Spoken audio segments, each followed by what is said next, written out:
வந்திருக்கிற கல்யாண ஊழியர் நாங்கள் வந்து புது வருஷத்தினுடைய வார்த்தையை மத்திய நேரம் கிடையாது. கத்தனாலும் இப்போது அருமையான தெய்வ ஊழியர் ஜானையா வந்து கத்தோடைய வார்த்தையை மத்தியில் கொடுப்பார். அலையிலோயா கத்தனாலும் எவ்வளவு பேர் சந்தோஷமா இருக்கிறீங்க? எத்தனை பேர் சந்தோஷமா இருக்கிறீங்க? புது வருஷத்தை நம்ம நுழைஞ்சிருக்கிறோம். நீ கத்தர் உங்களோட கூட பேச போறாரு. எத்தனை பேர் விசுவாசிக்கிறீங்க? நம்புறீங்க? இன்னைக்கு பரிசுத்த ஆவியானவர் நம் மத்தியிலே ஆறாவது நடுவிலே பலமா இறங்கி கிரியை செய்திருக்கிறார். உங்களுடைய வார்த்தை உங்களோடு வந்து பேசும். எத்தனை விசுவாசிக்கிறீங்களா? கைகளை கட்டி அருமையான ஊழியரை நம்ம வரவேற்று இன்னைக்கு அவர் மூலமா பேசுகிற வார்த்தையை நம்ம கேட்கலாம்.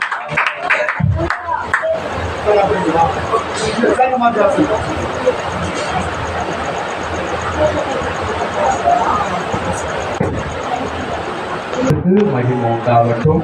எல்லாரையும் இயேசு கிறிஸ்துவின் நாமத்துல மீண்டுமாக நான் வாழ்த்துகிறேன். சந்தோஷமா இருக்கிறீங்களா? ஆமா, ஆண்டவர் நம்ம மேல நம்பிக்கை வச்சு ஒரு புதிய வருடத்தை கூட்டி கொடுத்திருக்கிறார். நம்ம மேல ஒரு நம்பிக்கை வச்சிருக்காரு. எல்லாரும் கவனிக்கிறீங்களா? என்ன வச்சிருக்கிறாரு? நம்பிக்கையை காப்பாத்துவீங்களா? நிறைய பேர் வாயை திறக்க மாட்டீங்களா? மனுஷன் மேல வைக்கிற நம்பிக்கை அது ஒரு பங்கு. நம்ம எல்லாரையும் படைத்த ஆண்டவராகிய இயேசு கிறிஸ்து உங்க மேல ஒரு நம்பிக்கை வச்சிருக்காரா? அதை காப்பாத்தணும்ல. அந்த நம்பிக்கையில தான் இந்த வருஷத்தை என்ன பண்ணிக்கிறார் உங்களுக்கு கொடுத்திருக்கிறார். நீங்க என்னெல்லாம் அவர்கிட்ட எதிர்பார்த்து இந்த வருடத்துக்குள்ள பிரவேசிச்சீங்கன்றது உங்க மனசுக்கு மட்டும்தான் இப்ப தெரியும், எனக்கு தெரியாது இல்ல. சொல்லுங்க. ஆனா அவருக்கு இருக்கிற ஒரே ஒரு எதிர்பார்ப்பு என்ன தெரியுங்களா? இந்த வருஷத்துல என் நம்பிக்கையை அவன் காப்பாற்றுவானா, ஒரே எதிர்பார்ப்பு. உங்க மேல ஒரு நம்பிக்கை வைக்கிறார். இந்த வருஷம் நீங்க அவருக்காக வாழணும். யாருக்காக? ஒருவேளை இதுவரைக்கும் அவருக்காக சரியா வாழலன்னா, வாழவே இல்லைன்னு சொல்லல, சரியா வாழலன்னா புரிய நினைக்கிற அந்த வார்த்தையில அர்த்தம். இந்த வருஷத்துலாவது ஒழுங்கு அவருக்காக வாழ ஒப்பு கொடுக்க அப்படின்னு சொல்லுங்க. நான் அதான் ஆண்டவர்கிட்ட கேட்டேன். நீங்க எல்லாம் என்ன கேட்டீங்கன்னு தெரியல. நான் ஆண்டவர்கிட்ட இந்த வருஷம் உங்களுக்காக நான் வாழ ஆண்டவரே எனக்கு உதவி செய்ய, என் குடும்பத்துக்கு சேர்த்து ஜெபம் பண்ண. என்ன தெரியுமா ஜெபம் பண்ண? ஆண்டவரே என் குடும்பம் உங்களுக்காக வாழ அவங்களுக்கும் உதவி செய்யும். இதான் என்னுடைய பிரேயர். ஒரு சிலரை பார்த்தா ஸ்ட்ரெயிட்டா அமெரிக்காவுக்கு வந்தா மாதிரி எனக்கு கொஞ்சம் தடுமாற்றம். ஆமா, இந்திவாக்கு சபைக்கு தான் வந்திருக்கிறோமோ அப்படி கொஞ்சம் எனக்கு இதயத்துல ஷேக் வந்துச்சு. அடுத்த முறை இந்த இன்ப அதிர்ச்சி எல்லாம் எனக்கு கொடுக்காது. அல்லேலூயா. நாம நாமாவே இருப்போம். நம்ம தமிழ்நாடு கலாச்சாரத்தை கூட இந்த உலகத்தை தேடி பார்த்தாலும் கிடைக்காது. இதுக்கு யாரும் எதிர்ப்பு சொல்ல முடியுமா? அந்த கலாச்சாரத்தை பிசாசும் சீரழிக்கிறான், வெளிநாட்டு மோகமும் சீரழிக்கும். இடம் கொடுக்காதீங்க, இடம் கொடுக்காதீங்க. ஒரு ஆமென் சொல்லுங்க. நிறைய தெய்வ பிள்ளைகள் இன்றைக்கு அப்படி இடம் கொடுக்கலாம்.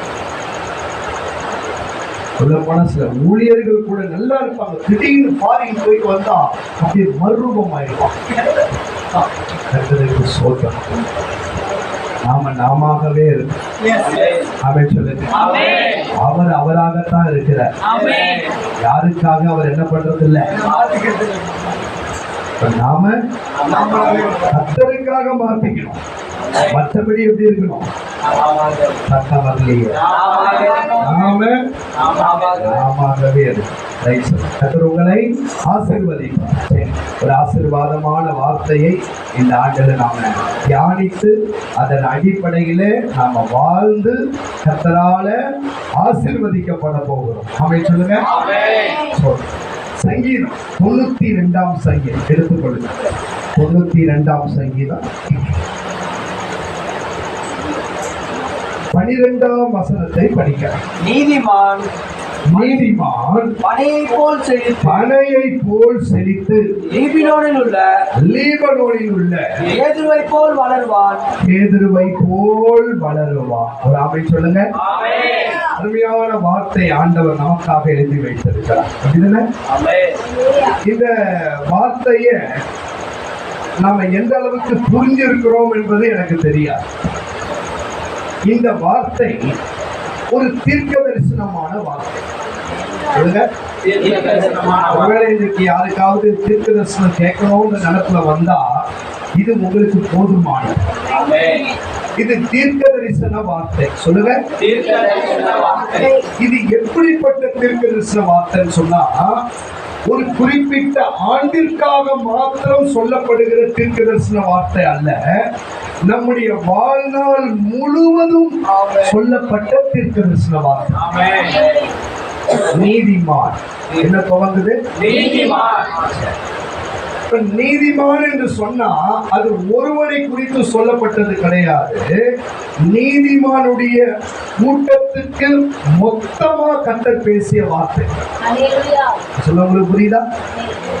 யாரெல்லாம் நீதிமான் என்ற கூட்டத்தில் இருக்கிறாங்களோ அவங்களுக்கெல்லாம் மொத்தமா கர்த்தர் கொடுக்கிற தீர்க்க தரிசனமான வார்த்தை, தீர்க்க தரிசனமான ஆசீர்வாதம்.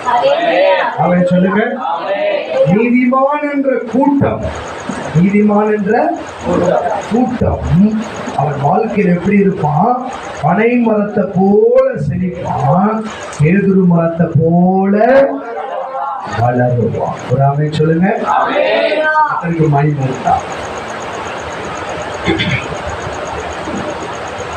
இந்த வார்த்தைய இஸ்ராயேல் மக்கள் இன்றைக்கு நம்பி வாழ்றாங்க. இந்த வார்த்தைய, இந்த தீர்க்க தரிசன வார்த்தைய இஸ்ராயேல் மக்கள், நான் சில வேர்ட்ஸ் எல்லாம் கொஞ்சம் உச்சரிப்பு நீங்க கவனிக்கலாம். இஸ்ரவேல் மக்கள் சொல்ல மாட்டேன், அது தவறான மொழிபெயர்ப்பு. வேலுக்கும் நமக்கு சம்பந்தமே கிடையாது. இஸ்ராயேல், ஏல்னா தேவன் என்று அர்த்தம். இஸ்ராயேல், இஸ்ராயேல் சொன்னா தேவனுடைய மக்கள் என்று அர்த்தம். ஆமென் சொல்லுங்க. உங்களால் முடிந்தா அதை திருத்திக் கொள்ளுங்க. அதை உச்சரிக்கும் பொழுது சரியாய் உச்சரிங்க. தேவன் நமக்கு உதவி செய்வார். ஆமென். இஸ்ராயேல் மக்கள் இந்த வசனத்தை, இந்த தீர்க்கதரிசன வசனத்தை அவர்கள் நம்பி வாழ்வதால இன்றைக்கு ஒரு பெரிய அளவுல அந்த நாடாக அவர்கள் உருவாகி ஆசீர்வதிக்கப்பட்டிருக்காங்க. சொல்ல மாட்டீங்களா? அவங்க ஒரு குறிப்பிட்ட காலகட்டத்துல அவங்களுடைய நாடு இல்லவே இல்லை, அவங்களுடைய மக்கள் இனம் இல்லவே இல்லை. யுத்தத்தில் அவர்கள் அழிக்கப்பட்டார். ஹிட்லருடைய பீரியட், ஹிட்லருடைய ஆட்சி காலத்துல பல லட்சம் யூதர்கள் சாகடிக்கப்பட்டார், தீயினால சாகடிக்கப்பட்டார், தண்ணீர்ல மூழ்கி கொடூரமாக சாகடிக்கப்பட்டார். அப்பொழுது எல்லா நாடுகளும் சொல்லியது, இனி இஸ்ரேல் நாடு என்பது ஒன்று கிடையவே கிடையாது. எல்லா நாடுகளும் சந்தோஷப்பட்டது. இனி யூதர்கள் இல்லை, இனி இஸ்ராயேல் மக்கள் இல்லை அப்படின்னு சொன்னார். சூழ்நிலையும் அப்படித்தான் இருந்தது. கொஞ்சம் யூதர்கள் ஆங்காங்கே சிதறி இருந்தார்கள். என்ன பண்ணாங்க? அந்த சிதறி கிடந்த யூதர்கள் மனதில் ஒரு விசுவாசம் இருக்கு, ஒரு நம்பிக்கை இருக்கு. எங்களுக்காக எங்கள் தேவன் சர்வ வல்லமை உள்ள ஆண்டவர் 92ஆம் சங்கீதத்துல 12ஆம் வசனத்துல எங்களுடைய நீதிமான் கூட்டத்திற்காக ஒரு தீர்க்க தரிசன வார்த்தை எழுதி வைத்திருக்கிறார். நீதிமான் செழிப்பான், நீதிமான் வளருவான். ஆமென் சொல்லுங்க. அந்த வார்த்தை மேல உள்ள நம்பிக்கையை மாத்திரம் அவங்க என்ன பண்ணல. நாடுகள் சொல்லுது இனி இஸ்ரேல் உருவாகாது, சூழ்நிலை சொல்லுது இனி நாடு உருவாகாது. ஆனா அவர்களுடைய விசுவாசம் சொல்லுகிறது நாங்கள் மீண்டும் செழிப்போம், நாங்கள் மீண்டும் வளருவோம். 1948ஆம் ஆண்டுல அவர்கள் தேவனால கூட்டி சேர்க்கப்பட்டு சிதறி போன யூதர்கள் ஒரு கூட்டமாக கூட்டி சேர்க்கப்பட்டு அப்படியே உருவாக்கப்படுகிறார்கள். அவர்கள் அந்த 1948 1962 வரும் பொழுது 15வது ஆண்டுல தங்களுடைய நாணயத்துல தங்களுடைய வெள்ளி பதக்கத்துல அவர்கள் ஆசீர்வாதத்தை அவர்கள் வெளியிட்டு தேவனை கொண்டாடி மகிமைப்படுத்தினார். நாங்கள் வளர்ந்து கொண்டிருக்கிறோம், நாங்கள் செழித்துக் கொண்டிருக்கிறோம். இன்றைக்கு அவர்களுடைய வளர்ச்சியை பார்த்தால் வாய்ப்பே கிடையாது, கிரகிக்க முடியாது, நம்மால் நிதானிக்க முடியாது. அகில உலகமும் திரும்பி பார்க்கிறது. அவன் சொல்லுங்க, காரணம் என்ன? அவனுடைய திறமையா, அவனுடைய அறிவா? இல்ல, தன்னுடைய வார்த்தை மேல வைத்த சத்தம் வரலை. தன்னுடைய வார்த்தை மேல வைத்த நம்பிக்கை. எங்களுக்காக ஒரு தீர்க்க தரிசன வசனம் வேதத்தில் எழுதப்பட்டிருக்கிறது.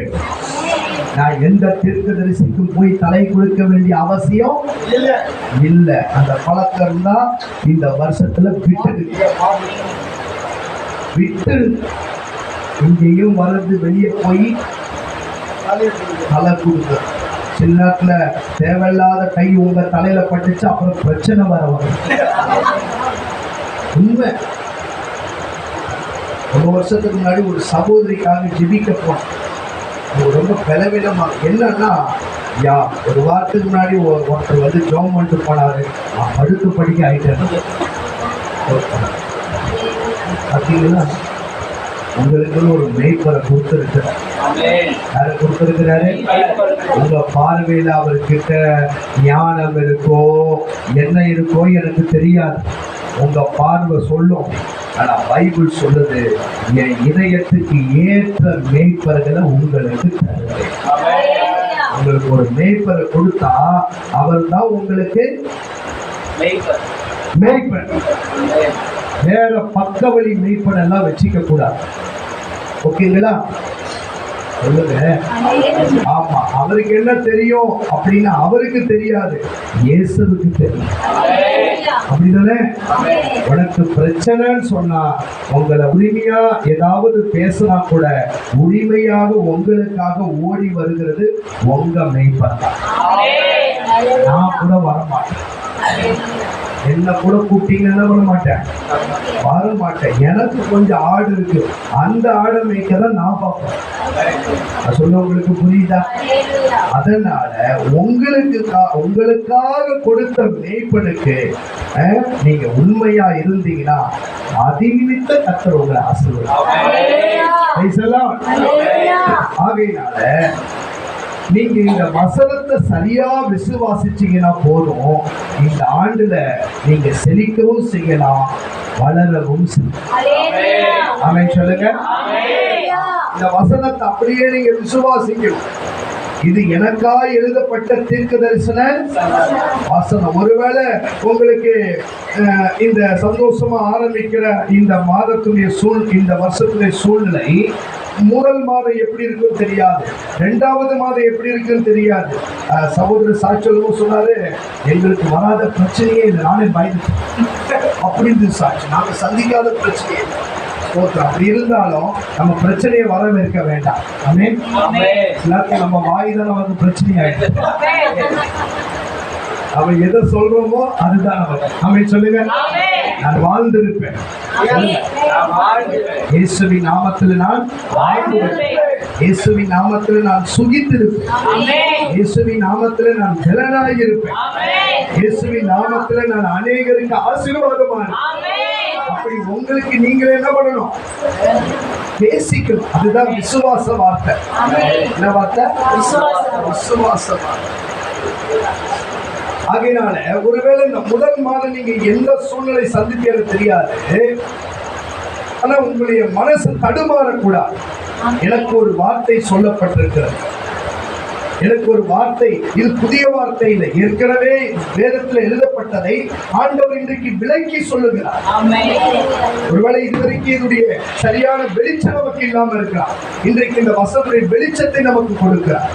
ஆண்டவர் அதை விளக்கி சொல்லுகிறார். ஆகையினால ஒரு மாதம் நான் எதிர்பார்த்தது எதுவுமே நடக்கணும், சோர்ந்து போக கூடாது. பிப்ரவரியை துவங்கும் பொழுது சொல்லணும், நான் செழிப்பேன், நான் வளருவேன். என் வளர்ச்சியை ஒரு சூழ்நிலையும் கெடுக்க முடியாது. என் செழிப்பை எந்த சத்துருவும் கெடுக்க முடியாது. ஏனால் எனக்காக சொல்லப்பட்ட வார்த்தை என் ஆண்டவர் சொன்ன வார்த்தை. வார்த்தை ஒரு நாளும் பொய்யாய் போனதே. அவன் சொல்லுங்க.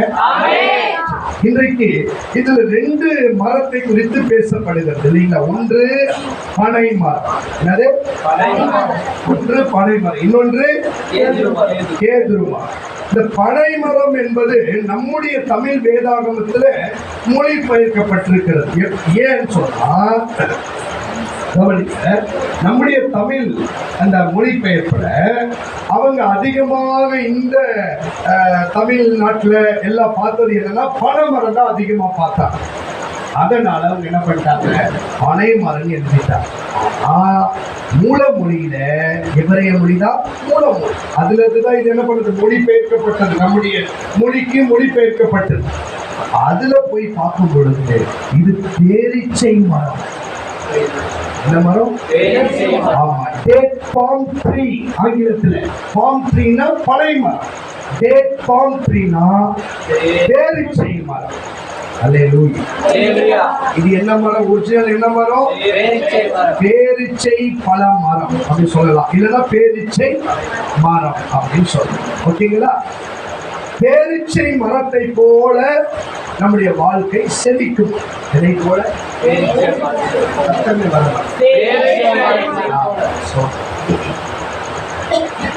பேரிச்சம் பழம் எத்தனை பேருக்கு பிடிக்கும்? எல்லாருக்கும் பிடிக்கும். சாப்பிடுதான் சில நேரத்தில் வசதி இல்லைன்னு சொல்லுவான் இல்ல. நாம ஆசையா ஒரு ஆள் வீட்டில் வந்து சாப்பிட்டா ஒரு பேக்கெட் குடும்பம் சேர்ந்து அவுட் ஆக்கிடும். அப்புறம் தொடர முடியும். உண்மையிலே பேரிச்சம்பழம் உங்களுக்கு மற்றதை தேவையில்லாத சாப்பிட்றத தவிர்த்துட்டு பேரிச்ச பழத்தை ரெகுலரா சாப்பிட்டீங்கன்னா நிறைய பலவீனம் இல்லாம ஆரோக்கியமா வாழ்வீங்க. முடிஞ்சா 25ஆம் ஆண்டுல கடைபிடிக்க ஒரு மருத்துவ டிப்ஸும் கொடுக்கிறோம். இலவசமா கன்சல்டன்ட் ஃபீஸ் எல்லாம் இல்ல. கட்டணங்களை ஆசீர்வதிக்கும். ஆமென் சொல்லுங்க. இந்த பேரீச்சைன்ற வர இடத்துல எல்லாம் ஒரு பேரு எபிரேய மொழியில பயன்படுத்தப்பட்டிருக்கு. ஆமா சொல்லுங்க. தமான்னு போறீங்க. நம்ம தமிழ் மொழியில எப்படி போட்டா தமான்னு போட்டு நம்ம பேசுற வார்த்தை அது நம்ம பழக்க வழக்கு. அது ஆமா சொல்லுங்க. தமிழ்ல சொன்னா தாமார் ஞாபகத்துக்கு வருதா? யார் தாமார் பைபிள்ல? யூதாவுடைய மருமகள். வச்சிருக்கீங்களா? பழைய ஏற்பாடுல யூதா அந்த மனுஷனுடைய யாக்கோபுடைய 12 பிள்ளைகள ஒரு பிள்ளை யாரு? யூதா. யூதாவுடைய மருமகள் பேர் தான் தாமார். ஆங்கிலத்துல தமார் அப்படின்னு போட்டு அந்த பேரிச்சைன்ற அந்த பேர் வரத்துல பேரிச்சைன்னு போடல, அங்க டமார்னு போட்டிருக்கு, தாமார்னு போட்டிருக்கு. அப்படின்னா தாமார்னா என்ன? பேரிச்சைன்னு புரிஞ்சிச்சா உங்களுக்கு? தாமரைன்னா என்ன? பேரிச்சை மரத்துடைய பேரை தான் அந்த சகோதரிக்கு என்ன பண்ணாங்க ஏன் வச்சாங்க? ஒரு பேரிச்சை மரம் எப்படி செழிப்பா இருக்கிறதோ அதை போல நீ உன் வாழ்க்கையில செழிப்பா இருக்கணும். அப்படின்னு சொல்லுங்க. நீங்க பைபிள்ல நீங்க நிறைய இடத்துல இந்த பேரிச்சை மரத்தை குறிச்சு நீங்க படிக்கலாம். வீட்டுல போய் படித்து பாருங்க. அது உங்களுக்கு அநேக இடத்துல குறிப்பிட்டது. ஓகேங்களா? அதுல என்ன இருக்கு? பழங்கள் இருக்கு. பழம் கொடுக்குதா? தலையாட்டு பழம் கொடுக்குதா? அந்த பழத்துல என்ன இருக்கு? பாப்பா அரைத்த சார் மேல இருக்கிற சுவையெல்லாம் அவருக்கு மறந்துடுச்சு. பழத்துல என்ன இருக்குன்னா கொட்டை இருக்குன்னு. பழத்துல என்ன இருக்கு? ஒரு நிறம் இருக்கு. இருக்கா இல்லையா? ஆமா, அதுதான் முதல்ல என்ன இருக்கு? பேரிச்ச பழத்தை. இப்ப பேரிச்ச பழம் மட்டும் நீங்க பாக்குற அந்த பிரௌனிஷ் கலர்ல இல்லைன்னா உங்களால ஏற்றுக்கொள்ள முடியுமா? முடியாது. அப்படின்னா என்ன? ஒரு விசுவாசினா உங்களுக்கு என்ன இருக்கணும்? நிறம் இருக்கணும். என்ன நேரம்? பவுடர் வச்சு வரீங்க பெயிண்ட் மாதிரி, அதுவா? அந்த நேரம் இல்ல. பேரல்ல ஒளி நேரம் இல்ல. புரியுதா? என்ன நேரம்? ஒரு விசுவாசினா அந்த விசுவாசிக்கு ஏற்ற ஒரு சுபாவம் இருக்கு பார்த்தீங்களா? அதுதான் நிறம். சொல்லுங்க. விசுவாசினா விசுவாசி மாதிரி வீட்டுக்கு போனா கர்த்தருக்கு சோத்திரம் முதல்ல சொல்ல தெரியணும். அங்க உள்ள வந்த பிறகு கூட நீங்க பாட்டு எல்லாம் பண்ணீங்கன்னா அந்த நேரம் உங்ககிட்ட என்ன பண்ணல இல்ல. வீட்டுக்குள்ள வந்த பாஸ்டர் வந்தாருன்னா டிவி ஓடிட்டு இருந்தாலும் உடனே ஒருவேளை அந்த பழக்கறனால அப்பயாவது பட்டு நிறுத்தணும். பாஸ்டர் சொன்ன பிறகுதான் நிறுத்தணும்னா என்ன இல்லை உங்ககிட்ட?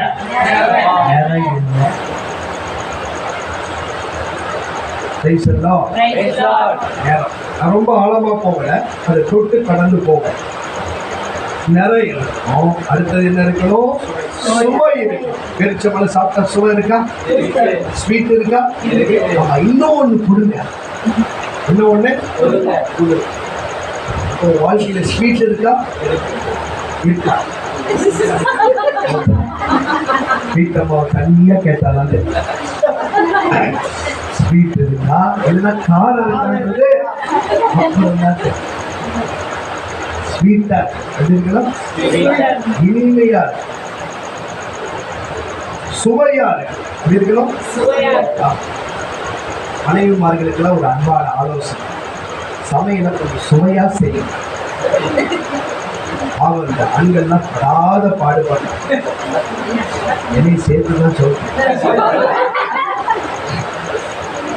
ஆரம்ப காலத்துல ஒரு ஆக்ட் பண்றீங்க, அந்த ஆக்ட் என்னன்னு சொல்றேன், என்ன சுவையா சமைக்கிறீங்க பார்த்து பார்த்து. ஆனா காலங்கள் கடந்து போன பிறகு நான் சொல்ற தோசை தான் நீ சாப்பிடுற நடந்துதா? தெரியுது, ஃபீல் தெரியுது, முகத்துல தெரியுது. இன்றைக்கு ஒரே மாதிரி இருக்கு. உங்களை விட்டு அந்த ஆண்கள் எங்க போக முடியும்? போக முடியும். ஹோட்டல் போய் சாப்பிட்டா வயிற்றுக்கு கேடு வந்துடும். அதனால சுவையா சமையல். கையை தூக்கி இருக்கிற சமைப்பீங்கன்னா நீங்க 2025 ஸ்டார்ட் பண்ற மாதிரி சமைப்போம் சொல்லுங்க. சுவையாக சமைப்போம்.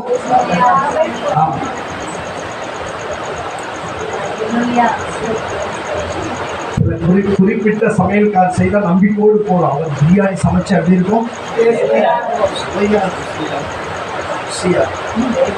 அதனால் நம்முடைய வாழ்க்கை இந்த ஆண்டுல சுவை தருகிற வாழ்க்கையா சொல்லுங்க. சுவை தந்துட்டீங்கன்னா நீங்க எதையும் தேடி போக வேண்டிய அவசியம் இல்லை. உங்களை தேடி எல்லாம் வரும். உங்களுக்கு புரிஞ்சுங்களா? டேஸ்ட் மனுஷனை தேடி போறா, மனுஷன் டேஸ்ட தேடி வரான். மனுஷன் தான் டேஸ்ட தேடி போறீங்களா? அப்ப நீங்க டேஸ்டா மாறிட்டீங்கன்னா சொந்தக்காரன் வருவான், பக்கத்து வீட்டுக்காரன் வருவான், எல்லாரும் வருவான். என்ன இருக்கு? ஆமா, பூல தேன் இருந்தா வந்து தானாவே வரும். பூ அழைக்க வேண்டிய அவசியம் இல்ல.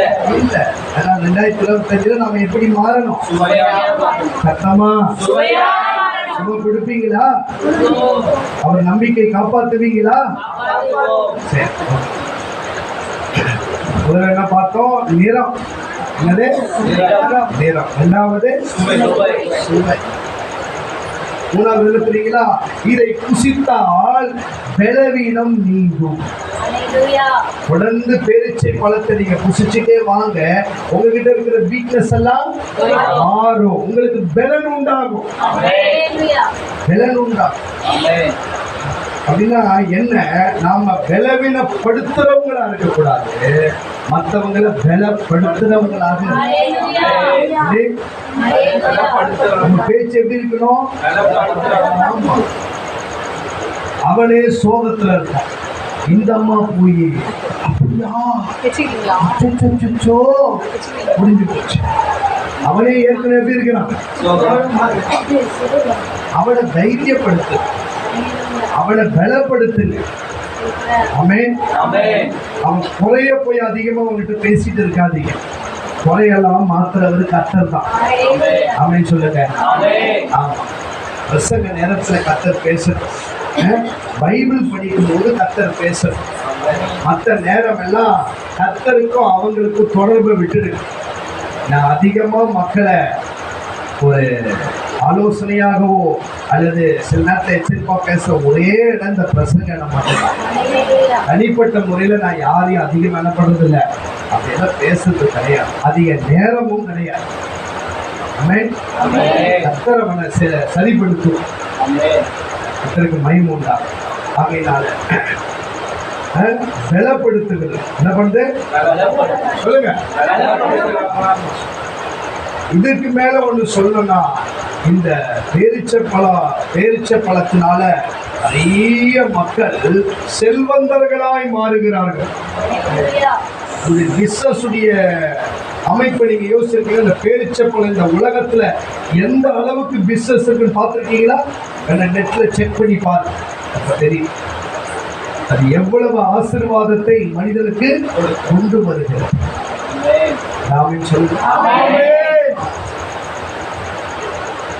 பாருங்க, ஒரு மரத்தை தொட்டோன்னு உள்ள போய்கிட்டே இருக்கு பாருங்க. நேரம் வருது, சுபம் வருது, பலன் வருது, செல்வம் கொட்டு. இப்படியெல்லாம் இருக்க வேண்டிய நீங்கள், நான் இதுதான் தீர்க்க தரிசனம். ஒரு கர்த்தருடைய பிள்ளையுடைய வாழ்க்கை எப்படி இருக்கும்னு சொன்னா, ஆசீர்வாதமாகத்தான் இருக்கு, செழிப்பாதான் இருக்கும். நான் இயேசுவை நம்பி வந்தேன். எங்க அம்மா நர்ஸு தான், ஆனா எனக்கு அவங்களை நான் பின்னணியா வச்சு வரல. ஊழியத்துக்கு வரும்போது அவங்களை பின்னணியா வச்சு வரல. ஒருவேளை பார்க்கிறவங்க பார்த்துருக்கலாம், மார்ட்டின் பாஸ்டரோட பார்த்துருப்பாரு, அவருக்கு என்னப்பா நர்சம்மா பையன் நினைச்சிருப்பாரு. ஆனா இன்ன வரைக்கும் அவங்க எனக்கு பின்னணி கிடையாது, அவங்க எனக்கு சப்போர்ட்டும் கிடையாது. நான் ஊழியத்துக்கு வரும்போது எப்படி கர்த்தரை நம்பி வந்தேனோ அப்படிதான் இப்பயும் இருக்கேன். என் அம்மா கிட்ட உரிமையா போய் நான் எந்த தொகை இதுக்கு கேட்டது கிடையாது, அவங்களுக்கு கொடுத்தது கிடையாது, அவங்களுக்கு கொடுத்தது இல்லை, நானும் கேட்டது. அதுக்காக கர்த்தருக்கு சோத்திரம். அதனால ஒழுங்கான ஊழியக்காரனா இருக்கேன். அப்போ தேவனுக்கு மகிமை உண்டாகட்டும். கவனி, அப்ப என்னை அழைக்கும் பொழுது, என்னை ஆண்டவர் அழைக்கும் பொழுது, நான் வீட்டை விட்டு புறப்படும் பொழுது, வீட்டை விட்டு நான் ஊழியத்துக்குன்னு பாஸ்டர் சாமுவேல் பாஸ்டர் எல்லாருக்கும் தெரிஞ்சவர் தான், இப்ப சேலத்துல இருக்கிறாங்க. அவங்க கூட நான் அவன் ஊழியத்துக்குன்னு புறப்படும் பொழுது ஒரு வஸ்திரம் என் பையில, ஒரு சின்ன பையில ஒரு வஸ்திரம், என்னுடைய சரீரத்துல ஒரு வஸ்திரம், 2 வஸ்திரம், ஒரு வேதாகமத்தோடு மாத்திரம் தான் ஊழியத்துக்கு புறப்பட்டேன். மொத்த பைசா கையில. வழியில எங்க அம்மா எதிர்பட்டாங்க, வேலையை விட்டுட்டு வரும்போது எதிர்பட்டவங்க என்ன, நான் வர வரைக்கும் என்ன அவசரம்னா, அதெல்லாம் அவசரம் தான், கத்துடைய வேலை, நான் போகணும்னு சொல்லிட்டு வழியிலேயே ஒரு ஜோம் பண்ணிட்டு போகும்போது எங்க அம்மா ஏதோ ஒரு காசு கொடுத்தாங்க. ஆனா எந்த அமௌண்ட் ஞாபகம் இல்லை, 50 30 அது சரியா ஞாபகம் இல்லை. அதுதான் என் ஊழியத்துடைய துவக்கம். அப்படி ஊழியத்துக்கு போனேன். இப்போ பார்க்கிறாரு என் ஆசீர்வாதம். பாஸ்டர் தான் சாட்சி அது. இப்போ ஊழியர்களை அழைச்சி நான் ஆயிரங்களை தருகிறேன். சொல்லுங்க, புரியுதா? அப்போ ஒரு நீதிமான் கீழே போக மாட்டான் ஆசீர்வாதத்துல. எங்க போவான்?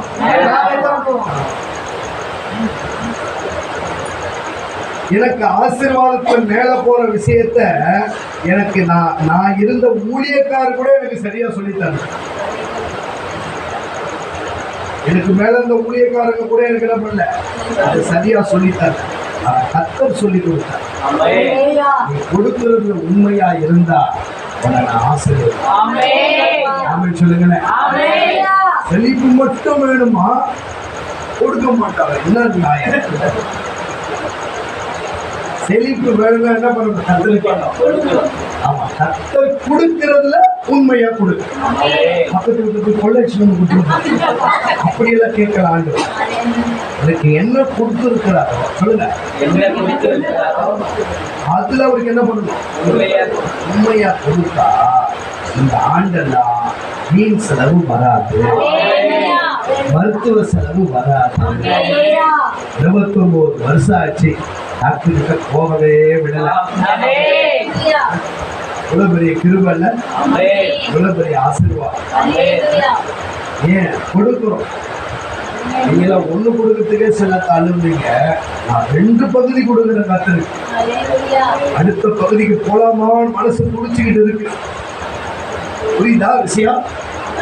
3க்கு போலாமான்னு துடிச்சுக்கிட்டு இருக்கு. என்ன பேச வரேன்னு புரியுதா உங்களுக்கு? ஆண்டவர் எனக்கு 100 ரூபாய் கொடுத்தாருன்னா அவருக்கு 20 ரூபாய் எடுத்து வச்சார். ஆனா மனசு சொல்லுது, எப்போ 30க்கு போவேன், எப்போ 40க்கு போவேன், எப்போ ஒரு மாதிரி ஆகுதுன்னு நினைக்கிறேன். எப்போ 60க்கு போவேன், எப்போ 70க்கு போவேன் அப்படின்னு மனம் துடிச்சுக்கிட்டே இருக்கு. ஏன் மனம்? உங்க மனம் இல்லை, என் மனம் துடிச்சுக்கிட்டு. அல்லேலூயா. இப்படி நினைக்க நினைக்க ஆசீர்வாதம் வந்துகிட்டே இருக்கு. தேவனுக்கு மகிமை உண்டாகும். ஆமென் சொல்லுங்க. அப்போ இந்த பேரீச்சை மரத்தை போல நாம செழிக்க வேண்டியவர்கள். ஆண்டுடைய வார்த்தையில நம்பிக்கை வச்சு பாருங்க, கர்த்தர் இந்த ஆண்டுல உங்களை செழிக்க வைப்பார். ஆமென் சொல்லுங்க. இதுல இன்னொரு ரகசியம் இருக்கு, அதையும் உங்களுக்கு சொல்லிக் கொடுக்க போறேன். இந்த தாமா என்ற வார்த்தையில 3 லெட்டர் இருக்கு. தா மா ஈர். சொல்லுங்க, தமிழ்ல எப்படிதான் பிரிக்க முடியும்? ஆனா எபிரேய மொழியில எப்படி தெரியுமா அதை பிரிக்க முடியும்? தவ் மெம் ரேஷ். சொல்லுங்க, இல்ல உச்சரி போடுங்க, பூசாரன் சொல்றீங்க.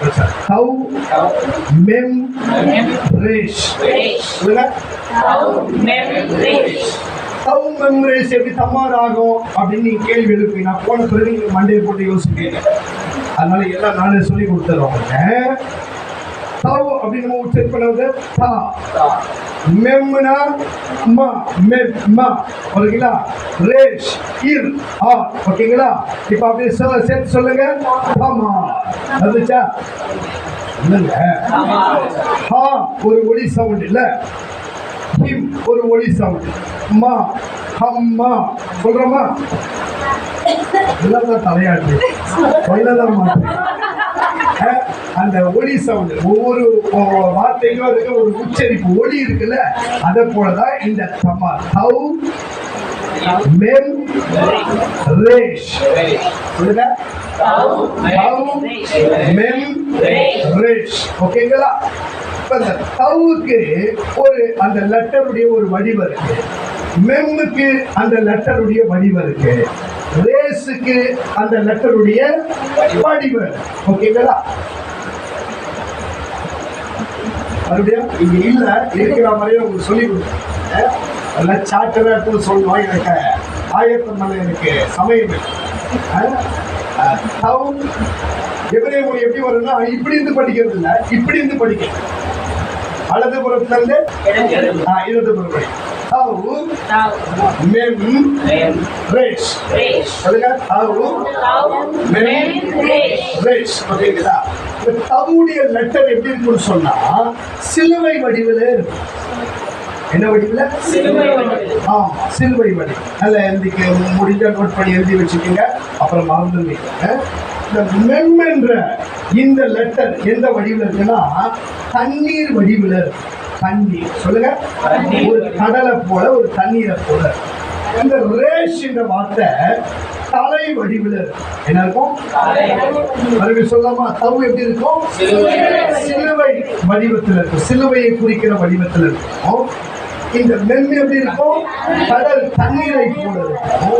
மூன்றாவது ரேஷ் என்பது தலை. இப்ப இந்த பக்கம் இந்த தலை இருந்தா எப்படி இருக்கும்? அந்த மாதிரி இந்த பக்கம் மாதிரி அப்படி வளைஞ்சிருக்கும். ஓகே, சரி. இப்ப புரிஞ்சுக்கணுமா? சிலுவை, தண்ணீர், தலை. சொல்லுங்க, சிலுவை, தண்ணீர், தலை. சோறாபதி கருமா இருக்கு நினைக்கிறீங்களா? இல்ல, உங்களுக்கு இத தெளிவா பதிய வைக்கிறது இவ்வளவு பிரயாசப்பட்டு நான் சொல்லுங்க. அற்புதமான இந்த வாக்கினுடைய ரகசிய பின்னணி தேவனுக்கு மகிமை உண்டாகும். அதாவது சொல்லுங்க, சிலுவையினால யாரை குறிக்கிறது? இயேசுவை குறிக்கிறது. ஓகேங்களா?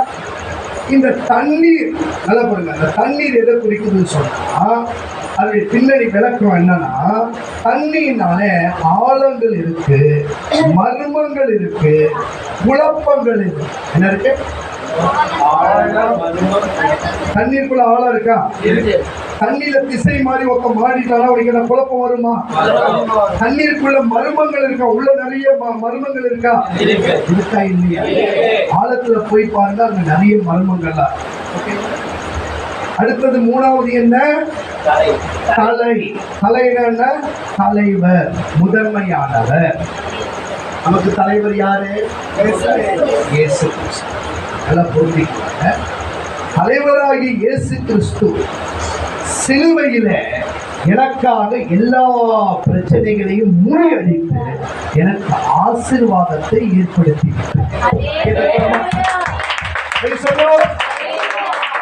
இந்த வசனத்துக்கு பின்னாலே இயேசு கிறிஸ்து இருக்கிறார்.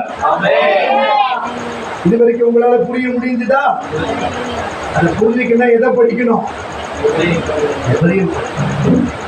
எத்தனை நாளா நான் படிச்சது தெரியுங்களா? இப்படி தெளிவா சொல்றதுக்கு நான் திருப்பி பேசிட்டு இருக்கேன், ஒரு சின்ன குழந்தைய போல. ஏன்னா நான் போய் கற்றுக்கொள்றேன். இந்த தாமார் என்ற வார்த்தையில, இந்த பேரிச்சை என்ற வார்த்தையில ஒரு நீதிமானுடைய ஆசீர்வாதம் எங்க இருக்கு தெரியுங்களா? அது இயேசுவுக்குள்ளதான் இருக்கு. ஒருவேளை நீங்க எந்த மனநிலைமையில வந்திருக்கிறீங்க தெரியல. ஒருவேளை இந்த ஆண்டுக்கு நீங்க பல திட்டங்களை போட்டு கூட வச்சிருக்கலாம். இந்த ஆண்டுல நான் இப்படி செய்திருவேன், அப்படி செய்திருவேன், இதை செய்து ஆசீர்வதிக்கப்பட்டுருவேன். அதெல்லாம் நான் ஒன்னும் சொல்ல வரல. ஆனா உங்க நம்பிக்கை கொஞ்சம் மாத்திக்குங்க. அது உங்களை ஆசீர்வதிக்க போகிறது கிடையாது. இயேசுவுக்குள்ளதான் உங்க ஆசீர்வாதம். சொல்றீங்க. அதையெல்லாம் செய்யுங்க. அதையெல்லாம் நீங்க செய்ய வரல. நியாயமான காரியங்களை, நல்ல திட்டங்களை நீங்க செயல்படுத்துங்க. ஆனா இயேசு இல்லாம நீங்க எதையும் சக்சஸ் பண்ண முடியும். ஓகேங்களா? அதற்கு மாறாக நீங்க இப்போ ஒரு தீர்மானம் எடுத்தீங்கன்னா, நான் இயேசு இல்லாம ஒரு நாளையும் செலவிட மாட்டேன். 2025 வருஷத்தை இயேசு இல்லாம நான் ஒரு நாளை என்ன பண்ண மாட்டேன். நீர் இல்லாத நாளெல்லாம் நாளாகுமா?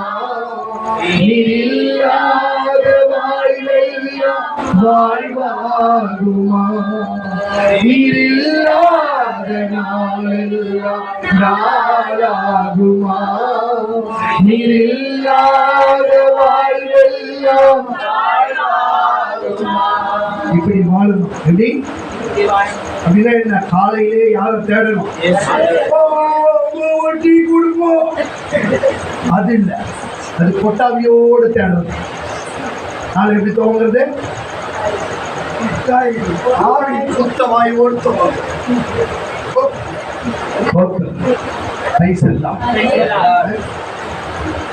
பெட்டிலேயே காசு சில ஆளு காலில் விழிக்கிறது எதுல?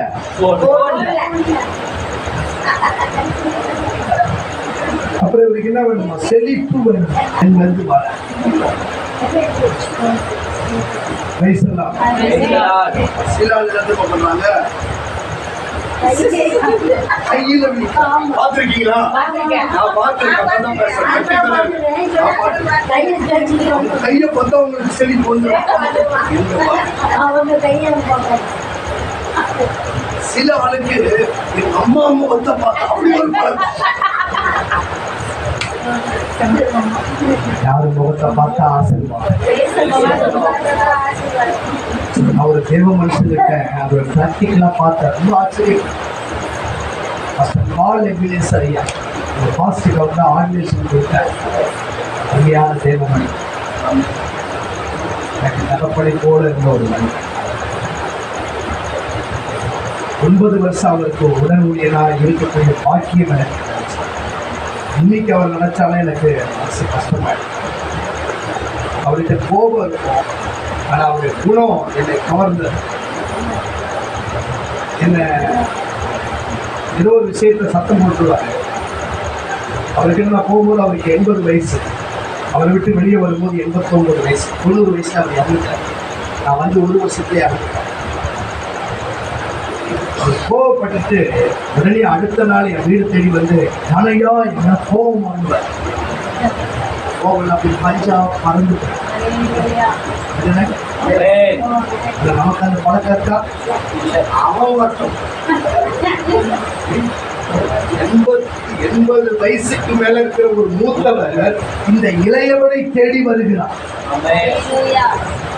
அந்த தாழ்மைக்கு முன்னால என் பிடிவாதம் எல்லாம் உடைந்து விடுகிறேன். உண்மையா? உடனே எங்கள் நான் மனைவி கூட உடனே நாங்க மாறி அப்படியே அவரை மேல உட்கார வச்சு நான் கீழே உட்கார்ந்து. இதெல்லாம் தானாவே நடக்குது. பாத்தீங்களா ஒரு குணம் எப்படி ஒரு மனிதனை மாற்றுங்க.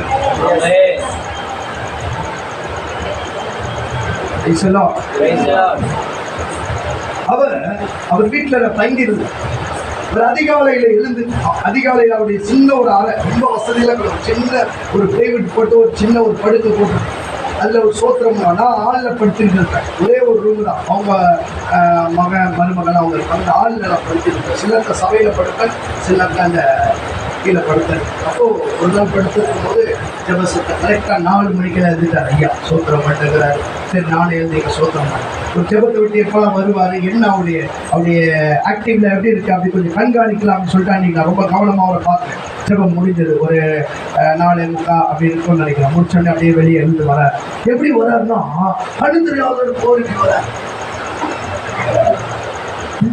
நல்லாதான் இருந்தார் மனுஷன், என் கண்ணை மூடிக்கிட்டே வராரு அப்படின்னு நான் அப்படியே கொஞ்ச நேரம் அவர் அமைதியாக பார்க்க. அப்படியே வந்து அவருடைய வீடு அவருக்கு தெரியல அமைப்பு. கண்ணை 3 நாள் அவருக்கு தெரியும். அந்த ஹாலில் வந்து அப்படி தொட்டார். ஒரு கேலண்டர், ஒரு வசன கேலண்டர், அதை தொட்டு கரெக்டாக அதை பார்த்துட்டு அப்படி அந்த கண் பார்வை அந்த வசனத்துக்கு நேராக 90 வயசு இருக்கும் மனுஷனுக்கு கண்ணில் பிரச்சனையே வரல.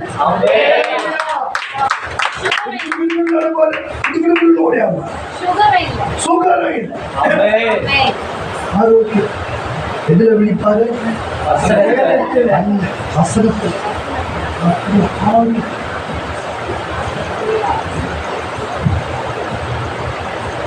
தப்பு படிச்ச நான் உணர்ந்தேன், தப்பு பண்ணிட்டேன். இப்படி ஒரு பழக்கம் எனக்கு இல்லை. ஆசீர்வாதம் எங்க இருக்கு பார்த்தீங்களா?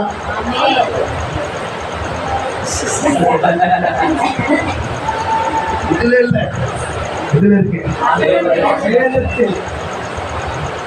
கர்த்தரப்பா 2025 உனக்காக சில ஆசீர்வாதங்களை குறிச்சு வச்சிருக்கேன். அதை இழந்து போயிட்டார். அவரை பாரு. அவர்தான் சிலுவையில நமக்கு வெளியே சம்பாதித்து வைத்திருக்கிறார். அவர்தான் அந்த பேரிச்சை மரத்தின் ரகசியம். அவர்தான் என் ஆசீர்வாதத்தின் ரகசியம். அவருக்குள் தான் எல்லாம். புரியுதா?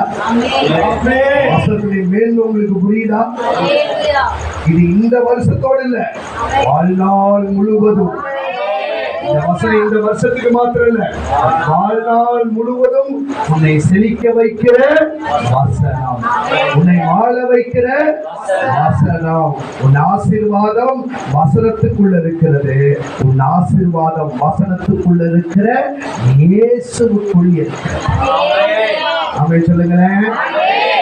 இதை போல நாம செழிப்போமா? பேரீச்சை சொல்லுங்க, பேரீச்சை மரத்தை போல செழிப்போம். தேவனுக்கு மகிமை உண்டா. அடுத்தது என்ன சொல்லப்படுது? கேதுருவை போல வளரும். இதை போல கேதுருவை மட்டும் உங்களுக்கு தனியா எடுக்கணும்னு நினைச்சேன். அதனால 2 வார்த்தையும் உங்களுக்கு கொஞ்சம் சொல்ல விரும்பி நான் கொஞ்சம் பேசிக்கொள்றேன். பேரிச்சத்தை நான் இதோடு நிறுத்துகிறேன். கேதுருவுக்கு வரும். கேதுரு மரம் 100 அடி உயரம் கொண்ட, எத்தனை அடி? 100 அடி உயரம், 6 அடி அகலம். அது வளர்ச்சி 100 அடிக்கு உயரம், 6 அடிக்கு அகலம். ஒரு நேரத்துல அதனுடைய நிழல்ல 5000 பேர் தங்கலாம்.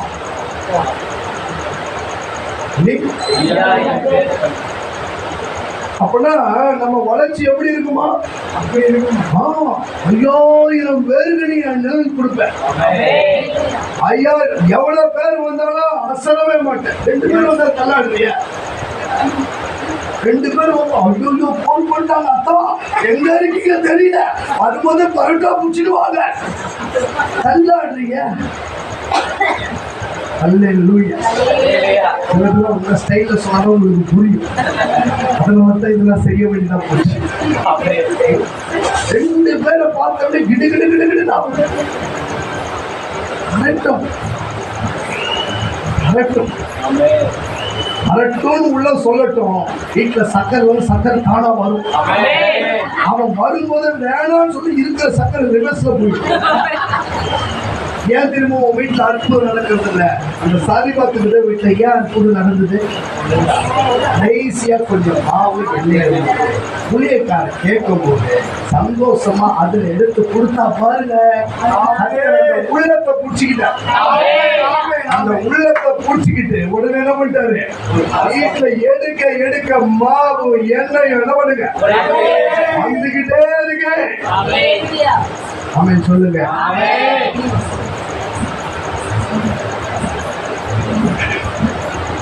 நம்ம எப்படி இருக்கணுமா?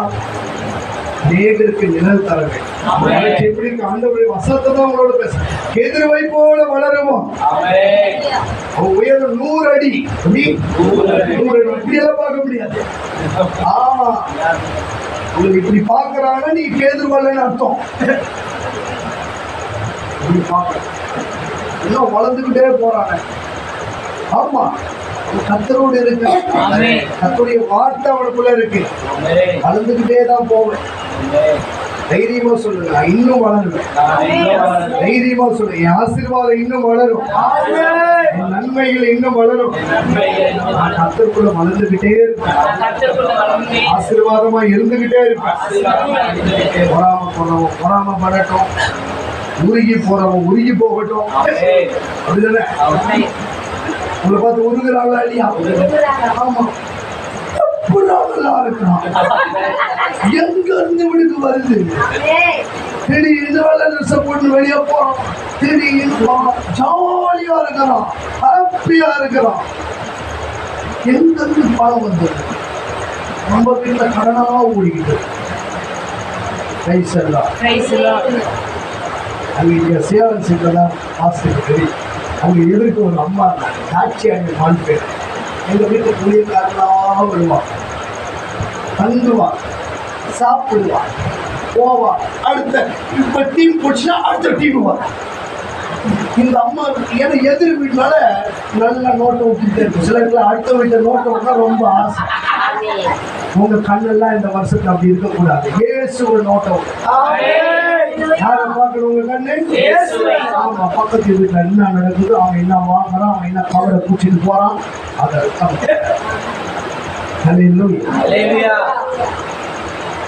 இந்த அம்மா வந்து கேட்பாங்க மனைவிட்ட, எப்படி நீங்க சமாளிக்கிறீங்க? ஆள்பட்டிக்கு வருது சாப்பாடு போடுறீங்க, ஆள்பட்டிக்கு வருது சாப்பாடு போடுறீங்க, அங்கதாங்க போடுறோம். என் மனைவி என்ன சொன்னாங்க, சரி ஞாபகம் இல்லை, இன்னொன்று சொல்லியிருப்பான், கத்தனைகளை நடத்துறாரு ஏதோ சொல்லியிருப்பான். அல்லேலூயா. ஆச்சரியமா இருக்குல்ல? அதுதான் நம்ம ஆசீர்வாதம். அவன் சொல்லுங்க, அவனுக்கு புரியாது, அவனுக்கு அது புரியாது. நமக்கு தான் புரியும் யார் உங்களை ஆசீர்வதிக்கிறது. பேதுருவை போல வளருவோம். என்ன போல சொல்லுங்க, பேதுருவை போல. அது வேறு நல்ல ஸ்ட்ராங்கா பாறையில போய் அப்படியே பிடிச்சிக்கிட்டு அது பல ஆண்டுகள் உயிர் வாழும், அசைக்கவே முடியாது. அது மலை உச்சியில மலைப்பகுதியில மலை பிரதேசம் அங்கதான் வளரும். இந்த மலை பகுதியில் பார்த்தீங்கன்னா அந்த காற்றெல்லாம் அடிச்சா அப்படியே ஸ்ட்ரெயிட்டா காத்தெல்லாம் அப்படியே இருக்கும். நம்ம மலை பகுதியில் போயிருந்தா இங்க காற்று அடிக்கிறதுக்கு அங்க அடிக்கிறது வித்தியாசம் இல்லை. மழையும் கடுமையாக எது போயினாலும் இந்த கேதுவை அசைச்சிக்கவே முடியாது, அவ்வளவு ஸ்ட்ராங்கா.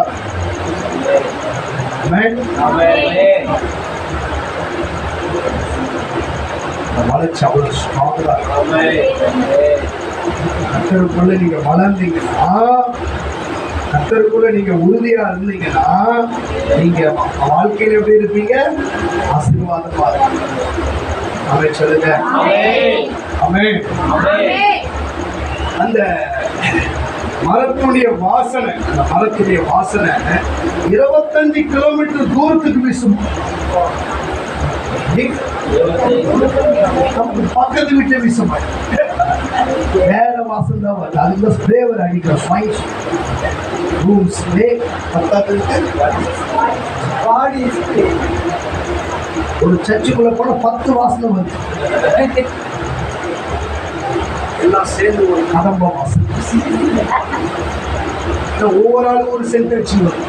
இதுல சென்ட் அடிக்க கூடாதுன்னு தெரியல, சொல்லல. சென்ட் அடிக்கணும்னு அடிக்காதீங்க. உங்க சரீரத்துல சென்ட் அடிக்க தேவைன்னா மட்டும் அடிக்க.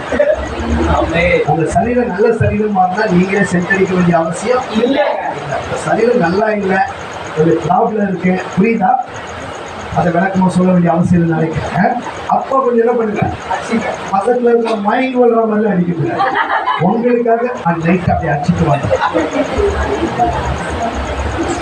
சென்ட் அடிக்கிறது பாவம் இல்லை, எதற்காக அடிக்கிறது தான் அவங்களுடைய விஷயம். அப்பா சென்ட் அடிச்சு போறேன் திரும்பி பாப்பான்னா நீ காடி, அதுக்காக சென்ட் அடிக்க. ஓகேவா? அப்போ நோக்கம் தப்பா போயிடுது, அப்படிதானே? சரீரத்துல பிரச்சனை இருக்கா, மைண்டா இஸ்ரவேல் சகோதரர் மாதிரி அடிக்கிறது. அவங்க மயக்கம் வர வச்சுருவாங்க. பார்த்தீங்கன்னா அவங்க இது எப்படிதான் தாங்குறாங்க, அதெல்லாம் நமக்கு சுத்தம் அந்த மாதிரி அடிச்சுட்டு இருப்பாங்க. அதான் அவங்களுக்கு அவங்களுடைய பழக்கம். நான் மறுபடியும் சொல்றேன், சென்ட் அடிக்கக்கூடாதுன்னு பைபிள்ல கிடையாது. ஓகேங்களா? தானியேல் தேவனுக்கு பிரியமான மனிதன். பிரியமான மனிதன் தானே தானியேல்? தேவனுக்கு பிரியமான மனிதன் தானே? அவர் சொல்றாரு, நான் பரிமள தைலத்தை உபவாச நாள்ல மட்டும் என்ன பண்ணல, பூசிக்கொள்ளவில்லை. அப்புறம் மற்ற நாள்ல என்ன பண்றாரு, பூசிட்டு. அப்ப சென்ட் போட்ட மனுஷங்கிட்ட கர்த்தர் பேசியிருக்கிறார். பேசியிருக்காரா இல்லையா? உன் ஜெபம் கேட்கப்பட்டது சொன்னாரா? அப்ப தானியேலுக்கு சென்ட் போடுற தேவை இருந்தது, அப்படிதானே? ஒரு மீட்டிங் போன, ஒரு யூத் மீட்டிங், இது ஒரு வாடை வந்தது. அந்த வாடை என்ன தாங்க முடியல. 10 வாலிபர் இருந்தாங்க. எல்லாம் ரொம்ப போராடி அந்த ஜெபத்தை முடிச்சுட்டு, எல்லாம் நம்ம பசங்க தான், எல்லாம் ஃப்ரீயா பேசணும். யாரு என்ன பிரச்சனை பண்ணீங்க, என்னால துர்நாற்றத்தை தாங்க முடியல, ஒழுங்கா சொல்லிடுங்க அப்படின்னு. பட்டுக்கோட்டிலேருந்து மதுக்குள்ள உள்ள ஒரு கிராமத்தில் நடந்து சொன்னோம். எல்லாரும் சொன்னேன், நான் செய்யறேன், நான் ஒண்ணு செய்யணும், நான் ஒண்ணு பண்ணுவேன், நான் கலவை குடிச்சிட்டு வந்துட்டேன், புதுனஸ் போட்டுருக்கேன் அப்படியெல்லாம் ஒவ்வொருத்தரும் சொல்றோம். இப்ப யாரும் உண்மையை சொல்ற மாதிரி இல்லை. இப்ப நான் என்ன பண்ணிட்டேன், களத்துல இறங்கிட்டேன். லைனா வாங்க எல்லாருமே அப்படின்னு சொல்லிட்டு பரிசோதனை பண்ணிட்டு வந்தா, ஒருத்தர் கிட்ட வந்தா பாருங்க, கிரு மயக்கம் வந்துச்சு. மயக்கம் வந்துச்சு. என்னடா பண்ண அப்படி இல்லைண்ணா, அதில் குடிச்சுட்டா வந்தா, என்ன உனக்கு பிரச்சனை அப்படின்னா, சரீரத்தில் ஒரு பிரச்சனை இருக்காங்க. இதுக்கு ஏன் போய் தயங்குற? சரீரத்தில் உனக்கு பிரச்சனைனா நான் சொல்ற ஆலோசனை ஃபாலோ பண்ணு. 2 வேளை தினமும் கூலி, 2 வேளை 2 வேளை தினமும் கொடி, ஒரு நல்ல சென்ட்டை யூஸ் பண்ணேன். உன்னால பக்கத்துல இருக்கிறவங்க நாங்க பாதிக்க மாட்டோம். அதுல இருந்து அந்த பையன் அழகா அதை ஃபாலோ பண்ணி 2 வேளை குடிச்சு அழகா ஒரு சின்ன மைண்ட் சென்டர் கொண்டு வருவோம். அவ்வளவு அருமையா இருக்கும். அப்போ வியாதியஸ்தனுக்கு தான் மருந்து தேவை இல்ல, சும்மாவே மருந்து எடுத்து குடிச்சுப்பீங்களா நீங்க? அப்புறம் மறுபடியும் நீங்க பேசிட்டா போயிடுவீங்க. ஆகையினால எதுக்கு தேவையோ அதுக்கு தான் சொல்லுங்க. அல்லேலூயா. கேதுரு மரம் வாசனை வீசும் 25 கிலோமீட்டர் தூரத்துல வீசும். எவ்வளவு கிலோமீட்டரு? வாசனை எப்படி யோசிப்பாரு. மறுபடியும் தப்பா புரிஞ்சு போறீங்க. சென்ட் வாசனை பேசல, வாழ்க்கை வாசம் வீசும். வாழ்க்கை வாசம் வீசும். வாசம் வீசினா அந்த வாசத்துல அப்படியே மக்கள் என்ன பண்ணுவாங்க? வருவாங்களா? வருவாங்க. ஆசை இழுக்காத மனிதர் யாராவது உண்டா இந்த உலகத்துல? சொல்லுங்க. ஆசை வந்தோடனே அப்படியே அது போறான். நல்லா நல்ல நறுமணமா இருக்கு, நல்லா அதை விசாரிக்கிறாங்க. இந்த நறுமணம் எங்க? நம்ம ஒரு நல்ல ஒரு நீட்டான சென்ட், இந்த மயக்க வர வைக்கிற அந்த சென்ட் இல்லை, நல்ல நீட்டா ஒரு டீசன்ஸியா ஒரு சென்ட் என்ன போட்டு வந்தா என்ன பண்றாங்க? விசாரிக்கிறேன். எங்க வாங்கினீங்க? கேக்குறீங்களா? ஏன் அந்த நறுமணம் அவங்க விலப்படுச்சு? அவர்கள் நம்முடைய வாழ்க்கை நறுமணமா இருந்ததுன்னா அநேகர் என்ன பண்ணுவாங்க? கவர்ந்து விடுவார்கள். அவர்கள் நம்மை தேடி வருவார்கள். சொல்லுங்க. உன்னதப்பட்ட ஒரு வசனம் இருக்கு. ஆண்டவருக்கு தனக்கு இருக்கிற அந்த உறவை குறித்து சொல்லும் பொழுது நம்முடைய வீடு தேவதாரு மரம், நம்முடைய மச்சி, நம்முடைய வீடு கேதுரு மரம். நம்முடைய வீடு எப்படி இருக்கு? கேதுரு. அப்படின்னா வீடுன்னா என்ன? அது ஒரு குடும்பம், அது ஒரு உறவு. 1ஆம் அதிகாரம் கடைசி வசனம் படிச்சிடுங்க. உன்னதப்பட்டு 1ஆம் அதிகாரம் கடைசி வசனம். நம்முடைய வீட்டின் உத்திரம் கேதுரு மரம், நம்முடைய மச்சு தேவதாரு மரம். நம்ம இப்ப கேதுரு மரத்தை பார்த்துட்டு இருக்கோம். நம்முடைய வீட்டின் உத்திரம் என்ன தெரியுங்களா? நடுவில் வருகிறதான தூண், அந்த பில்டிங் நிக்கிறதுக்காக போடுகிற ஒரு தூண். பார்த்துருக்கீங்களா? பழைய மரக்கட்டையில போடுவாங்க. இப்பெல்லாம் என்ன? பில்லர். இப்பெல்லாம் பில்லர் ஆகி போச்சு. ஆமா, ஒரு லாங் அந்த தளத்தை கொண்டு போகும்போது இந்த தூண் இல்லாத தலை என்ன ஆயிடும்? உட்காந்துடும். இந்த வீடு நல்லா இருக்காது. அப்போ தேவனுக்கும் நமக்கு இருக்கிற உறவு எப்படி இருக்கணும்னு சொன்னா, கேதுரு மரத்தை போல, அந்த மரத்தினால ஏற்படுத்தப்பட்ட உத்தரத்தை போல அது ஸ்ட்ராங்கா இருக்கணும். யாருக்காகவும் தேவனோடு இருக்கிற உறவு என்ன பண்ணக்கூடாது? சொல்லுங்க. ஆமா, காலையில ஸ்தோத்திரம் ஜெபம் பண்ணி பைபிள் படிக்கணும். நீங்க இப்ப தீர்மானம் எடுத்தீங்கன்னா சிலத்த காலையில உங்களுக்கு போன் வரும். நீ செக் பண்ணி பாரு. இப்ப தீர்மானம் எடுப்பி 6 மணிக்கெல்லாம் ஒரு போன், ஐயா உங்களுக்காக 1000 ரூபாய் எடுத்து வச்சுக்கவா? இப்ப அவருக்கு பிரச்சனை என்ன? 1000மா பைபிள் என்ன சொல்லணும்? நீங்க 1000 ரூபாய் இல்ல, எனக்கு ஜெபம். ஆண்டவர் என்ன பண்ணுவாரு? அந்த உன்னுடைய தீர்மானத்தை பார்த்து ஆண்டவர் அற்புதமாய் உன்னை அதை காட்டிலும் ஆசீர்வதிப்பார். ஒருவேளை அந்த மாசத்துல உனக்கு ஆண்டவர் என்ன பிளான் வச்சிருப்பாரு? 10,000 கொடுக்கலாம். இன்னைக்கு இந்த மாசம் எனக்கு போனஸ் என்ன கொடுக்கலாம்? 10,000. ஆமா, நீ 1000 ரூபாய்க்கு ஓடணும். இப்ப நஷ்டம் யாருக்கு? 9,000 உனக்கு தான் நஷ்டம். அதனால கர்த்தருக்கு உங்களுக்கு இருக்கிற உறவு என்ன பண்ணாதீங்க? யாருக்காதையும் விட்டு கொடுக்காதீங்க.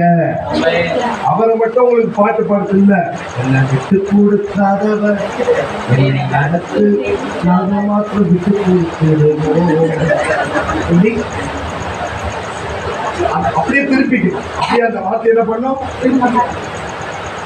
அவர் என்ன விட்டு கொடுக்கல, நான் என்ன பண்ண விட அவரை விட்டு கொடுக்க மாட்டேன். எந்த சூழ்நிலையும் காம்ப்ரமைஸ் கிடையாது. சோதனை ஃப்ரெண்ட்ஸ் மூலியமா வரும். படிக்கிற பிள்ளைங்களுக்கு எல்லாம் சொல்றேன், அதெல்லாம் ஒண்ணு இல்லடி வாடி, அப்படி பேச மாட்டேன். உங்க ஃப்ரெண்ட்ஸும் பேசுறாங்க அப்படி சொல்லி காட்டு, அதெல்லாம் ஒண்ணு இல்லை. லைட்டா அதை பாரு, லைட்டா பாரு. எப்படி சூப்பரா இருக்கும் விஜய் பாரு, எப்படி பண்ணுவாங்க அது பாஸ்ட் பார்க்க பாரு. அவங்களோட சேர்ந்து இயேசு எல்லாத்தையும் வந்து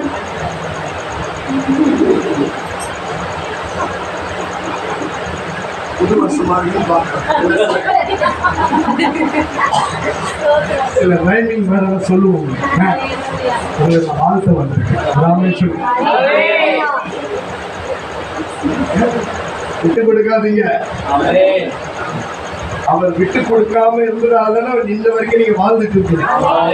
அவர் விட்டு கொடுத்துட்டாருன்னா உங்களுக்கு உங்க நிலைமையில என்ன ஆயிருக்கு? உன் ஆபத்து நேரத்துல, உன் கஷ்ட நேரத்துல இயேசுவே கூட்டு நேரத்துல உன்னை விட்டு கொடுக்காம உனக்கு உதவி செய்து, நன்மை செய்து, அற்புதம் செய்து இந்த 2025 வருஷம் வரைக்கும் உன்னை வாழ வச்சிருக்கிறாரே. யாருக்காக விட்டு கொடுத்தார்? எதற்காக விட்டு கொடுத்தார்? No compromise. இயேசுவோடு என் உறவு. ஆமென். இயேசுவோடு என் உறவு. இதுதான் கேதுருமா. மகிமை உண்டாகட்டும். செய்தியை நிறைவு செய்ய போகிறேன். 2 மரத்தை குறித்து கொஞ்சம் பார்த்திருக்கிறோம். வருகிற காலங்களில் இன்னும் விரிவாக தியானிக்கலாம். ஆண்டவர் நம்மோடு பேசுவார். நம்முடைய செழிப்பை குறித்தும் நம்முடைய வளர்ச்சியை குறித்தும் தேவன் நம்மோடு கூட பேசுவார். ஒரு வயல் செழிக்குதுன்னு சொன்னா செழிக்குது சொல்றதுக்கு இல்லை, அது செழிப்பா இருந்தாதான் அநேகரை வாழது. புரியுதுங்களா? இந்த செழிப்பையும் இந்த வளர்ச்சியும் நீங்கள் தவறாய் புரிந்து கொள்ளக்கூடாது. எனக்காக மாத்திரம் தேவன் பேசவில்லை, என் நிமித்தம் அநேகரை ஆசீர்வதிக்க, என் நிமித்தம் என் குடும்பம், என் நிமித்தம் என் நண்பர்கள், என் நிமித்தம் என் சபையார், என் நிமித்தம் என் தேசம், என்னுடைய செழிப்பினால், என் வளர்ச்சியினால் அநேகர் நானும் ஆசீர்வதிக்கப்படுவேன். அநேகரும் அதுக்கு நான் என்ன செய்யணும்? சில குறிப்புகள் எல்லாம் கர்த்தர் உங்களோடு கூட பேசினாங்க. செய்திக்கு இடையில பேச ஒன்று, கர்த்தரை பார்த்து வாழ்க்கையை போவாங்க. ஒவ்வொரு யார் முகத்தை பார்க்கணும்? எந்த சூழ்நிலையில கர்த்தருக்கு நமக்கு இருக்கிற உறவை சொல்லுங்க, விட்டு கொடுக்கவே முதல்ல பாருங்க, கர்த்தரை பார்க்கணும். அனுதினமா யாரை பார்க்கணும்? 365 நாள் கர்த்தரை தான் பார்க்கணும். யாரையும் பார்க்க கூடாது.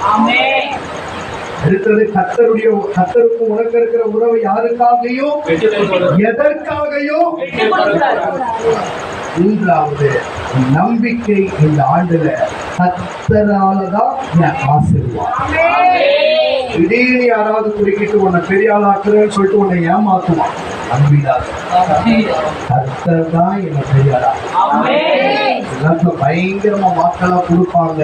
அப்புறம் நம்மள என்ன பண்ணுவாங்க? சிக்கல்ல சில இடத்துல என்ன பண்றாங்க? டெக்னிக்கல் நிறைய பேர் 10 லட்சம் கிடைக்குது. 3 பணமா 1 லட்சம் கொடுத்தாங்க. 1 லட்சத்துக்கு போய் கொடுத்தான். அவன் என்ன பண்றான்? டெக்னிக்கலா 100 பேர்கிட்ட 1 லட்சம் வாங்கிட்டான். அதுகிட்ட இப்ப எத்தனை ஆயிடுச்சு? எவ்வளவு ஆயிடுச்சு? 1 கோடி ஆயிடுச்சு. இவனை ஏமாத்துறதுக்கு என்ன பண்றான் அப்படின்னா, 1 கோடியை வாங்கி 5 பேருக்கு 10 லட்சம் கொடுக்குறான். என்கிட்ட கேளுங்க, டெக்னிக் பிசினஸ் நான் சொல்லித்தரேன் கொடுக்குறோம். இப்போ இந்த 100 பேருக்கு என்னன்னா அவங்களோட பேச்சு 5 பேர் கொடுக்குறாங்க. அடுத்தது வரும், அவன் சொல்லுவான் அடுத்தது உனக்கு அடுத்த செக் உனக்கு தான் வாழும். இந்த 100 பேரோட நிற்க மாட்டான். இந்த 100 பேர் இந்த 5 செக்கை பார்த்த உடனே அவன் இன்னொரு 100 பேரை போய் கூட்டணும். அப்புறம் ஆள் பார்ப்பாரு, மொத்தமா சுத்திட்டு பிளைன்ல பறந்து போயிட்டு. இப்ப இவன் கோர்ட்ல போன உடனே அவங்ககிட்ட தான் பணம் இருக்கு. எவ்வளவு ஓடி வந்துச்சு. எனக்கு சொல்லக்கூடாது, வீடியோ போயிட்டு எங்க அப்படி பொறி போடணும், எங்க எலும்பு போடணும், அப்படி போட்டுட்டு அக்கப்பன்னு அவங்க வாயை மூடிட்டு இவர் பிள்ளைங்க பார்த்துக்கிட்டே இருக்கார். இங்க போட்டவன் சொல்லுங்க, அவனோட நிக்குது, அவன் குடும்பத்துல பிரச்சனை. இப்ப இவரு சொன்னாங்க, இவரு நம்பி ஒருத்தர் போட்டோன்னே அவர் யாருக்கு வந்து நிற்பாரு. வந்து சொன்னீங்க 7 லட்சம் போச்சு ஐயா, எல்லாம் விளையாட்டா சொல்ல நினைக்காது. குடும்பத்தில் ஒருத்தர் மாட்டிக்கிட்டார், குடும்பத்தில் ஒரு பாஸ்டர் மாட்டிக்கிட்டார். திடீர்னு ஒரு ஆள் வந்து ஒரு வீடு ஸ்கீம் சொல்லி மக்களுக்கு வாங்கி கொடுத்துட்டு இப்போ பெரிய அதனாலேயே ஒரு பேஷண்ட் ஆகிட்டார். இந்த குறுக்கு வழியெல்லாம் நாடாதீங்க, உழைப்பே இல்லாம பணம் வரலாம், அது குறுக்கு வழி தானே. அதை எப்படி விரும்புற?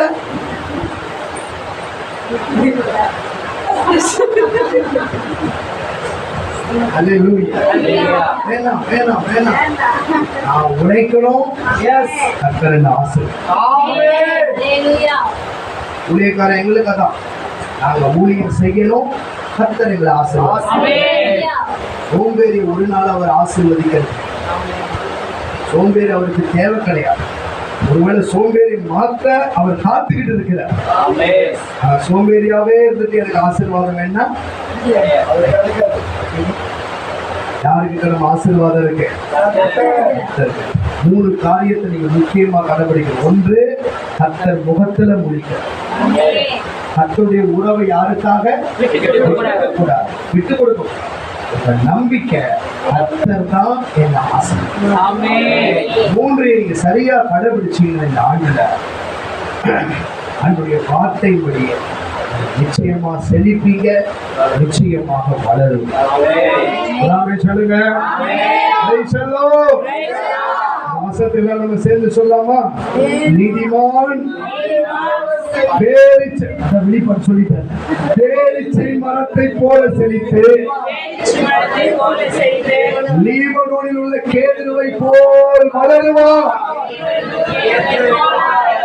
விசுவாசமா சொல்லலாம். இப்போ நீதிமானாகிய நான் கையை வச்சுட்டீங்க, பேரிச்சை மரத்தை போல செழிப்பேன், கேதுரு மரத்தை போல வளருவேன். கைகளை தட்டி கத்தருங்க.